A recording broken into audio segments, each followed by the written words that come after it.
are Lois Lane and Brent Fletcher, executive producer.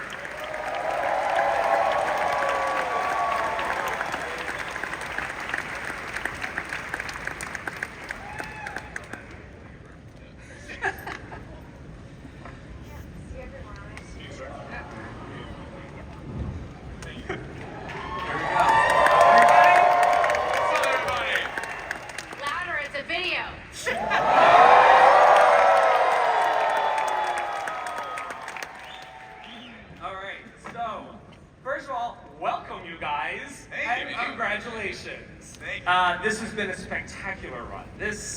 We've got so much to talk about. Todd, when this all started, when you went and first talked to Greg Berlanti, you asked him, how do you do Superman differently? What was his answer? Well, what the show became, we make it about family. Mm-hmm. And where did you take it from there? Because you do family in so many different ways. Well, maybe we should tell the story. Like, originally when Greg called me, I said no. It's like, you have Greg Berlanti calling, and it's Superman. You don't want to mess up Superman. So I'm like, oof, I don't know. I'm kind of burnt out. And then he's like, well, look, we just make it about family. And I thought about it, and I'm like, that's the best way to do Superman. It's, we can. If he's married to Lois Lane and has kids, you can get into the teenage drama, and you can put Superman in situations that he can't just use his powers to get out of. And so that's what we really leaned into, I think last year was a great example when Lois had breast cancer, and it's like, what are you supposed to do? He's just a loving husband. Right. And so we just thought about all those moments and did it as much as we could. Right. So, because the idea was more Friday Night Lights than Friday Night Tights. Friday Night Tights, yeah. But that sort of tone relies on two things: writing and acting. Because if you can't pull off that combination, you're going to miss the mark. When did you know? And Brent, you can also get in on this. When did you know that Tyler and Bitsy were ready for such a shift into that kind of storytelling versus what they'd already done in the Arrowverse? I mean, for me, it was when we first sat down and had dinner.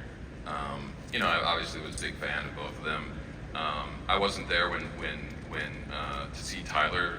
You didn't audition, did you? No. But I saw Bitsy audition, and so I auditioned. But it was like Bits comes on, and you see her audition. It's like, that's Lois Lane in 2 seconds, So that was never a question I knew. But when we sat down the first time and had dinner, and I was walking them through what I thought the show was supposed to be, and they were fully on board, and I could just tell, like, they also had chemistry, like, it was real, it was genuine. Yeah. The first day I met Tyler, we were shooting The Flash, we were shooting Elseworlds, and I'm on my way to set. I'm 6 months pregnant, and all I remember thinking was, dear God, I hope this guy is not a douchebag. Because we had never met, and I was also hoping for, like, great chemistry. And then just like the instant... She was so disappointed when she got there.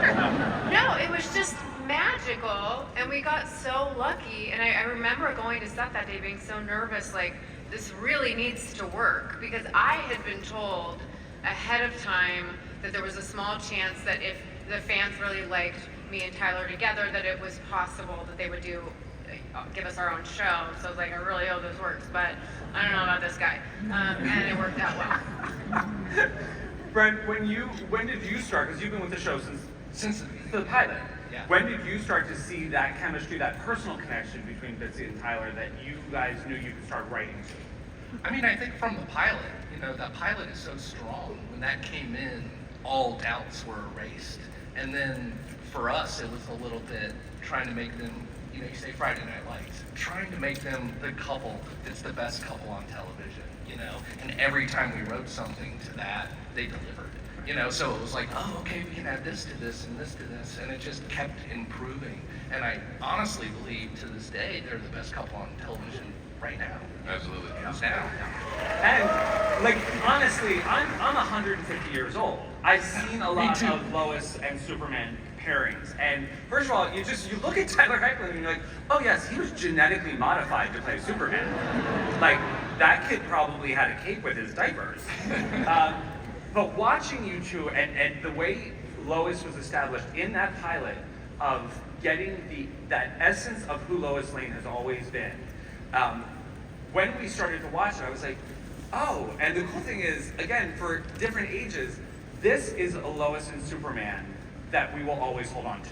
This is like a generation's Lois and Clark, and it is, it's been beautiful to watch because you've not only given them high drama stuff to do and great action stuff, but you've also given us a lot of levity and a lot of romance. When did that start to realize, start to gel and be like, oh, this can be parents who also are very in love with each other? I think that barn scene, maybe episode 4 of the first season, it was really sweet and it was kind of sexy, and we were like, we're gonna keep doing that. More of that, please.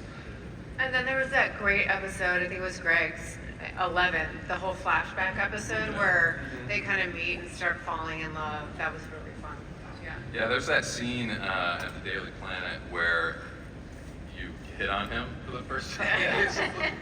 Like, oh yeah, and then you did this little thing, sat down, like, oh, that was great. Yeah. So for Tyler and Bitsy, what did you guys think after the Elseworld stuff? And they said to you, hey, if this show goes, they're going to be dealing with real life problems. Were you like, that's a tough sell? That was what sold us on it. We were sold on the sort of Friday Night Tights, which I've never heard and I love. The Friday Night Lights was a superhero element, but what we kept hearing from Berlanti and from Todd was it's going to be very grounded, and it's really a show primarily about family dynamics with, Superman and Lois Lane, of course, being these iconic characters, but that it was going to be grounded and it wasn't going to feel, not like highfalutin, but just grounded. Tyler, what about you? Because this was really one of the first times you got to play a full grown-up. Because you literally just played a teen. I've literally never thought about that until you said that. It's you went from a teen yeah. father of two. No, that's a good point. Yeah, it was a bit of a jump. I mean, I do remember. Teen to father of teen. Yeah, seriously, overnight. No, I think for me it was more. I remember when even before Todd and I talked, Greg and I were talking. I think it was just I was at a place in life where I wanted to do a show that focused on what I was feeling at that point in my life was the most important thing, which was family. I'd gone through that phase of my life where been away from home and kind of seeking my own stuff and figuring out who I am. And I was like, okay, now I'm coming back to that family is the core and that's what's the most important thing. And so I think it just kind of organically lined up with where I was at in life. And yeah, maybe it was a few years early for me to have teenagers in my own life, but still I think to tell that story and to make it about family was a really, it was a fortuitous thing for just where I was personally. It felt like, yeah, this is what I want to emphasize right now. If there's a story that we're going to be telling, I'd like to be telling the importance of this. So the show was renewed after one episode. What was it like on set that day? we were probably taking a COVID test. I don't know. Well, I mean, if you watch Lee Tolan-Krieger and Gavin Sluthers, who's our DP, they did episode 1 and episode 2, and Lee did such a phenomenal job establishing the look of the show with these sort of muted, golden, warm colors and shooting in wide format. I mean, it looked so cinematic. It looked like a movie. And I was so proud when I saw them, and I just honestly wasn't surprised. I think we all did a really good job, and you could tell that it was different. Right. It looked different from anything that was airing on that network at the time. The color saturated, it was, and also, so let's talk about that, because the visual language of the show was really important to keeping the tone right and keeping it grounded. What were the conversations with, the network and the production stuff about, we're going to make this look very different from your other superhero shows? Yeah, it started when I first sat down with Lee. I was like, look, I think the look should be a little bit different, a little bit more Terrence Malick.